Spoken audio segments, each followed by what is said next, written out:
अस्सलाम वालेकुम दोस्तों। आज मैं आप लोगों के साथ KSE 100 का टेक्निकल ओवरव्यू डिस्कस करूंगा। तो आप लोगों के साथ डिस्कस करते हैं कि आज की मूवमेंट मार्केट की कैसी रही थी और अपकमिंग मूवमेंट इसकी कैसी हो सकती है। तो मार्केट की ये वाली जो ग्रीन कैंडल है इसके ऊपर आज इसकी ओपनिंग हुई। तो ये अभी आवरली का टाइम फ्रेम मैंने लगाया हुआ है, तो आवरली के ऊपर हमारी आज की डिस्कशन होगी। तो डेली के टाइम फ्रेम के ऊपर मैंने ऑलरेडी 2 वीडियोस बनाई हुई हैं, मार्केट ओवरव्यू नंबर 1 और ओवरव्यू नंबर 2। तो आपने अगर वो नहीं देखी तो डेली टाइम फ्रेम के लिए आप उससे रहनुमाई ले सकते हैं। लेवल उनके अभी भी वही हैं, तो उसी के अंदर मार्केट जो है वो मूव करेगी। तो आवरली के ऊपर हम दोबारा आते हैं। तो ये मार्केट की आज की ओपनिंग थी। तो ओपनिंग के अंदर मार्केट ने तकरीबन 150 पॉइंट जो है वो पॉजिटिव दिखाए पहले घंटे के अंदर। उसके बाद मार्केट के अंदर एक सेलिंग प्रेशर आया और तकरीबन 125 पॉइंट जो है मार्केट ने लूज़ किया 10 से 11 बजे।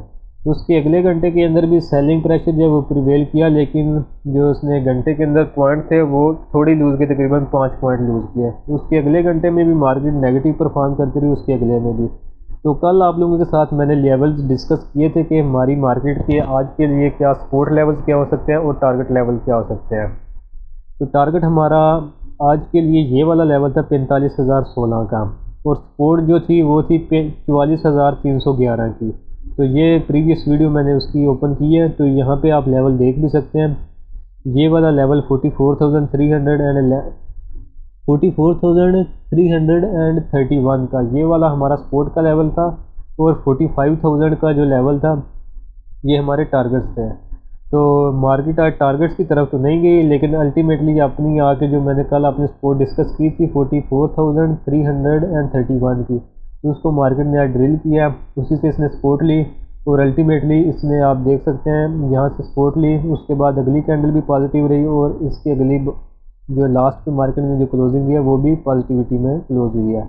तो वॉल्यूम्स हम देख लेते हैं। तो वॉल्यूम भी आप देखें, जब ऊपर से वॉल्यूम गिरे यहाँ पे वॉल्यूम लगे थे, लेकिन अल्टीमेटली जब मार्केट क्लोजिंग पे आई है तो इसके अंदर एक अच्छे खासे वॉल्यूम्स लगे। यानी ऊपर से जिन्होंने सेलिंग किया है तो यहाँ से डिस्काउंटेड रेट्स के ऊपर इन्होंने माल अपना दोबारा से ख़रीदा मार्केट से वापस।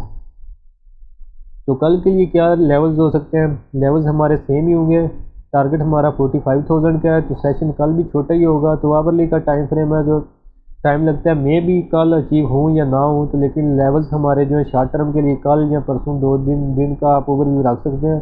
तो लेवल्स हमारे यही होंगे 45,000 के, और सपोर्ट भी हमारी अभी सेम वही होगी 44,331 की। तो 44,169 का जो लेवल है ये एक ख़तरनाक लेवल होगा। अगर इसको मार्केट ब्रेक करके नीचे अपनी क्लोजिंग देती है वॉल्यूम के साथ, तो फिर वो एक पैनिक की सिचुएशन होगी। तो वो अगर होगा तो हम उसको डिस्कस करेंगे, अभी फ़िलहाल उसका पैनिक लेने की ज़रूरत नहीं है। तो मार्केट जो है अपने 20 EMA आवरली के ऊपर ही है, वॉल्यूम इसमें अच्छे लग रहे हैं। तो उम्मीद है कि कल इंशाल्लाह ये अपने टारगेट्स की तरफ जाएगी। तो आवरली टाइम फ्रेम के लिए इतना ही, यही थे लेवल हमारे जो आज लेवल थे, यही इंशाल्लाह कल के लिए भी लेवल्स होंगे, और मार्केट इंशाल्लाह इन्हीं लेवल्स के अंदर अपनी मूवमेंट दिखाएगी। तो आज के लिए इतना ही दोस्तों। तो अगर आप लोगों ने अपने कुछ स्टॉक्स वगैरह डिस्कस करने हो तो अपने इस वीडियो के कमेंट में सेक्शन के अंदर मेंशन कर दें, तो इंशाल्लाह वीकेंड के ऊपर मैं आप लोगों के जो स्टॉक्स हैं उनको डिटेल में डिस्कस करूंगा, और उनके ऊपर एक वीडियो बना के जो लोग मुझे मेंशन कर देंगे अपने स्टॉक्स, तो उनके ऊपर मैं वीडियो बना के वीकेंड के ऊपर जो है अपलोड कर दूंगा। तो आज के लिए इतने, मिलते हैं नेक्स्ट वीडियो में।